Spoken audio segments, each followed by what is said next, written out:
First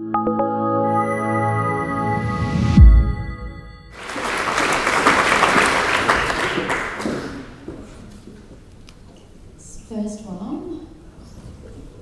I'm going to embrace Dave's, we are all freaks and freaks are okay. He's the opposite to I, and I'm actually slightly shorter at 4'11.5, which is a little bit different for some people who think of a sportsman. I'm going to start by taking you to kind of where I am now, and then I'll go back to how I got to that point. So last September, I found myself standing on a dirt path in the middle of South Africa. I was about to embark on a 32-day run, 1,968 kilometres from one side of South Africa to the other side. As I stood on that dirt path, I felt incredibly nervous, anxious. I had no idea what the journey over the next 32 days would hold. I knew that I had to run every single day to get to my final destination in time to make a friend's wedding on the other end. I had a goal to get there, but my bigger goal was why I chose to run for 32 days across South Africa. A bit like Chantal, we have a similar sweet spot, and my sweet spot has been the issue of access to education, but more importantly, the access to quality education. And when I looked into the idea of running across South Africa, I started to research why would I possibly, as an Australian woman, choose to run across South Africa. I have run across Australia's Simpson Desert, and I did it for an issue relating specifically to Indigenous affairs. But I thought, the more I researched, I started to learn that 60% of South Africans cannot afford traditional feminine hygiene products. The more I researched, that issue was a barrier to education. So for me, I chose to run across South Africa, something that I'm capable of doing, for something that was outside of myself. And as I stood on that start line, which is an imaginary start line, there was no fanfare, there was no gun telling me when to start. I kept thinking, this is going to be one of the hardest things that I've ever done, but it's also going to be one of the most liberating things that I've ever done. Also similar to Dave, I probably struggled a lot during my adolescent years up to that point when I was running across South Africa with the concept of safety and security in following that conventional path versus traversing the trail less travelled. And for me, my natural inclination was to always go on that trail. But I was so fearful of not knowing what would happen along the trail. Would I go to a path that would be a dead end? I was so fearful of that I wasn't quite capable of jumping off into that leap of the unknown. But because of that, I was, I suppose, a young woman who could not get focused. I pretty much had every job under the sun. I was a production line worker at Montague Orchards. I was a Macca's chick. I worked at Village Cinemas. I was a lawyer at a top tier law firm. I then worked in finance as business development manager, and I also worked as a communications specialist. At the age of 29, I had a pretty decent repertoire in most, traditional career paths that someone could hope to aspire for. But all those times, I was consistently being pulled out as someone who was a flight risk. In every job that I had, the HR department were regularly bringing me back into the office, telling me that I was bucking the trend and that I needed to stay focused on my 9-to-5 commitments, which for the most time as a lawyer was not 9 to 5, was 7 a.m. to 10 p.m. at the least. I definitely remember one time in my graduate year as a lawyer where we were given a half a day off a week where we were allowed to study for our College of Law studies. And I thought, I don't need half a day to study for this. I'm going to make the most of that half a day and do things that mean a lot more to me. So at the time, I was choosing to run 379 kilometres across the Simpson Desert non-stop. And I was doing it non-stop for a couple of reasons. Number one reason is that I hadn't really accrued much annual leave time in my first year as a graduate lawyer. So I thought, I'm going to do it non-stop. But the second reason I decided to do it non-stop is I realised to capture the imagination of people, to be able to fundraise for something that I cared about, I needed to show them my level of commitment and also my level of being more unique and standing out. So that's why I did it. So on this half day of annual leave, I thought, I'm going to fly from Melbourne to Sydney, I'm going to do a PR engagement, and I'm going to get back in time to be at my desk at 12 in the afternoon. Now, stupidly, I put it on Twitter that I went to Sydney to do a PR event. HR saw this tweet And as soon as I got down, sitting on my desk, and I was like, yes, I made it. I went to Sydney and back in a half a day, and no one's gonna know. Didn't think Twitter might have been followed. And I got taken down to the office and got told how terrible I was and that I was being reprimanded for not using my time to study. I tried to say, but people could have been sleeping in this entire time and you wouldn't know, but I chose to use that time to advance something that I'm even more passionate about, that I said was also quite good PR for the law firm at the time. So what I want to look at right now is the idea of connecting something that you're not just good at, but that you're extraordinary at, with something that you care about that also happens to be outside of yourself, and then also doing it in a collaborative manner. When I'm talking about being extraordinary at something, I'm not just talking about something that you like to do or that you're naturally talented at. In fact, I will tell you straight off, I am not a naturally gifted athlete. I didn't play sports at school. You can obviously see I've got a little bit of an issue of height. And for me, the idea was more to kind of get into the academic side of my studies when I was at school and also at university. And I got to 2009, and I was about to embark on my graduate position as a lawyer, and I thought, if I don't do something different right now, I'm going to be sitting stationary for the rest of my life, and I bet you there's a whole lot more things out there for me. So I Googled on the internet, what is the most toughest endurance race on the planet? And I thought, from little experience and physical background, I'm going to embark on it. And I'm going to show you what it looks like to take part in an endurance challenge. Because who here knows what an ultramarathon is? Yep, so I'm about to show you a series called the Four Deserts Grand Slam. Who's heard of the Four Deserts Grand Slam? The Four Deserts Grand Slam are 4 250-kilometre desert ultramarathons in the driest, the Atacama Desert, the windiest, the Gobi Desert in China, the hottest, Sahara Desert in Egypt, and the coldest, Antarctica. I thought, I'm going to sign up for this race, having done very limited experience with running before, and I'm going to see what it's like. And here is some vision for you of what these challenges are like and the type of competitors that choose to take part in them.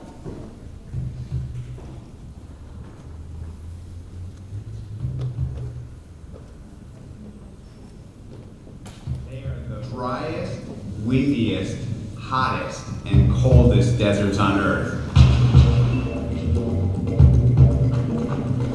4 hostile environments on 4 different continents. These remote locations serve as the proving grounds for the ultramarathon series rated by Time magazine as one of the most challenging endurance competitions in the world, Racing the Planet's 4 Desert Series. It's 100 degrees out, the wind is blowing, it's like someone's got a hair dryer on your face. Dehydration is going to be weak, you should say. I'm breathing good. These rough country foot races, each covering over 150 miles, are the equivalent of running 6 marathons in 5 days over extreme and diverse terrain, with temperatures ranging from over 120 degrees Fahrenheit to a bone-chilling 30 degrees below zero. Those willing to take on these unforgiving deserts will attempt to run, walk, or crawl toward the finish line, carrying everything they need to survive: clothes, food, medical supplies, sleep gear, and a pack on their backs. Every muscle in my body is aching. I'm very close to my pain barrier. It's the kind of experience destined to provide the thrill or the heartbreak of a lifetime.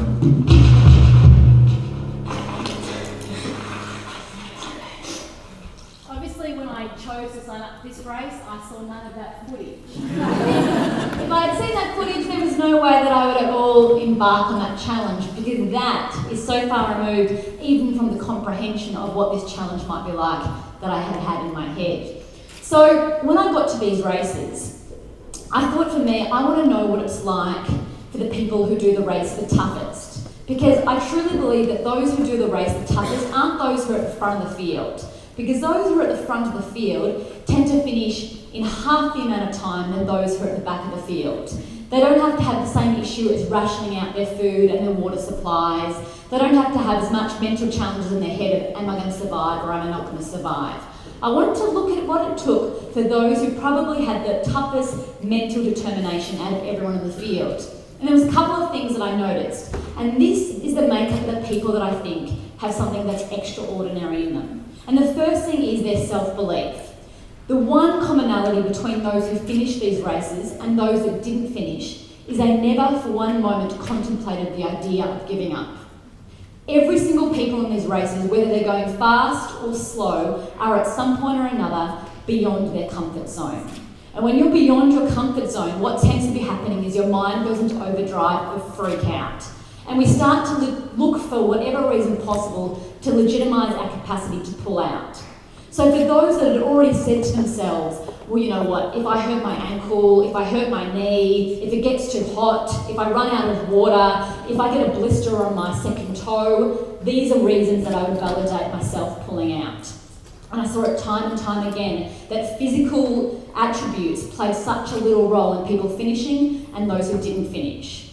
So I remember at the beginning of the Sahara race, the third race of the series, there was this incredibly beautiful woman who had chiseled calves that were to die for, and I was like, she's going to be a strong competitor to me.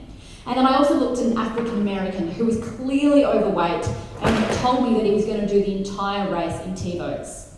And I got to say, I looked at the two of them at the start line, and there's no doubt that I judged going, I don't reckon that guy's going to make it past day one. The woman with beautifully chiseled calves pulled out on day 2, and she sat around camp every single day afterwards, kicking herself in the stomach because she saw people who physically weren't as prepared as she was, but were still going because they were capable of going at a pace slower and at a pace that they could sustain for longer. So self-belief is an understanding that you are willing to deal with the challenges that come your way. The second thing I noticed is this capacity for resilience. We hear resilience being thrown around all the days now in the mindful scene. But resilience, when it comes down to this, you've got the physical resilience. You can train physically to be resilient. I do it day in, day out. I do cross training, I ride a mountain bike, I do yoga training, I run a little bit, and all these types of things to make myself physically resilient. What is by far the more important strength is to be mentally resilient. And mental resilience is that capacity to perceive challenges in a different light. If you perceive challenges as a part of the journey and visualise all of those challenges that could possibly happen and see yourself not only in those challenges but overcoming them, then you tend to be more accepting when those challenges come your way. As I said to you before, as I was standing on that start line in South Africa about to embark on that run, I did a stock take on every single challenge that might have come my way. Those challenges were, I'm likely to see a whole herd of wildebeest and elephant very close to me. How am I going to overcome that?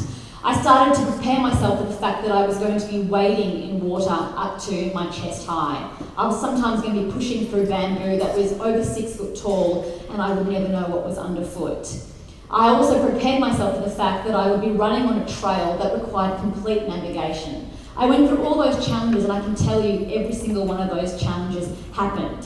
And although I got nervous, I prepared myself for being able to overcome them. All of these things are highly important. So here, running has become something that I am extraordinary at. Not because I'm physically that great, but because mentally I have chosen to put the training in to being able to prepare myself for doing that.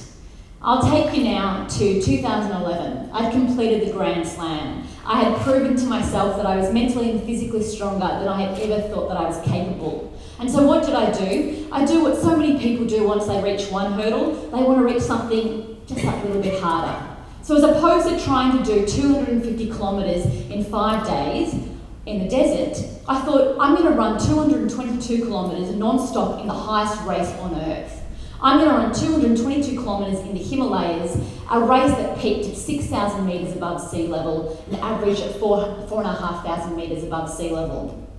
I got to about 150 kilometres in the race and I was like, well, what am I doing? I had proven to myself I was mentally and physically capable. And as I was trudging through extreme diversity of heat in the Himalayas, the first day was super hot, the second day was a complete whiteout, and I was pushing myself through hypothermia in the snow, and I was like, why am I doing this?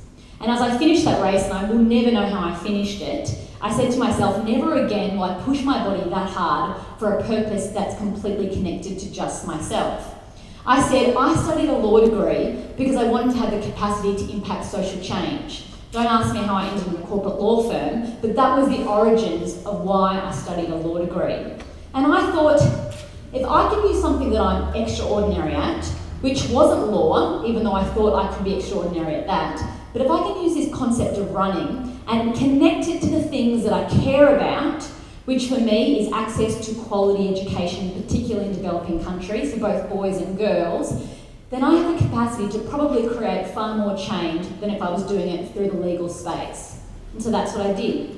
When I ran across South Africa, I did it to fund a social enterprise business employing women to manufacture affordable feminine hygiene products that would then be connected through to girls and communities and their families. Next year I'm embarking, definitely, I get nervous, I think I'm sweating talking about it, but next year I've chosen to run 4,000 kilometres across India. I'm going to run from the west, do you know what, we can laugh because it's ridiculous. I'm running from, who knows India, who's been to India? Yep, okay, so I'm running from Jaisalmer on the west of India all the way to Shillong in the east. I'm running from one of the driest deserts on earth to the wettest place on earth. And my whole objective in going out there and pushing my body to something that I can do, I think, is because I want to look at not just access to quality education, but the barriers to it. For those who've been to India, you will know that it's incredibly complex, controversial, highly dynamic space specifically relating to access to education. And it's never as simple as building a school or increasing infrastructure at a school. It comes down to issues of culture that are ingrained, that are highly sensitive. I'm working with World Vision on this project. I'm looking at a variety of barriers such as child marriage, child labour, the sex trade, general issues of gender bias. And I'm doing it through exploring different community groups along the way. So many people always ask me, why don't you just donate the money as opposed to pushing your body to running across it? The first thing I would like to say is I think running for me is my best vehicle for social change. But I also think there is a power in running on foot. Well, I'll tell you at times I'll be walking across foot through communities. I just recently was in India and I just saw this incredible difference between the different communities I visited based on the geographical landscape that they were. The challenges for girls in India, in the slums, in an urban setting, are completely different to the challenges faced by girls in Puri in the Himalayas. They have different needs and they have different responses in accordance to those needs. And I think the capacity to walk on foot and connect those things together is incredibly powerful. Also, sometimes when you want to really create a movement and shake people up, you need to be willing to put your mind and your body to it, and that's what I'm doing. Whilst it might seem that I'm an extremist in some respects of what I do, I advocate a balanced life always. And I think my balance is that I now know that I need to collaborate with people who have, I suppose, complementary strengths to my weaknesses. From someone who used to be an incredible control freak, one of the biggest things I've had to learn since working for myself is you can't do everything on your own. In fact, if you try and do everything on your own, you're probably not going to have the same type of impact if you work and collaborate with other people. And so my big thing out to you today is to look at yourself, investigate and develop something that you are extraordinary at. You don't need to be the best. You just need to be willing to commit mentally in order to becoming the best that you can be at that. The next thing is to look at what are you most passionate about? What are you most willing to connect what you're extraordinary about for something that is outside of yourself? And the third thing is to always work with people who have strengths where you potentially have weaknesses. Because when we can collaborate, our capacity to achieve success is far greater than when we act alone. Thank you.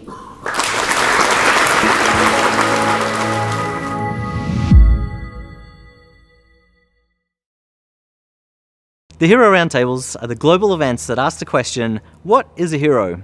You've just seen one hero talk. To find more and join the conversation, visit our website or social media.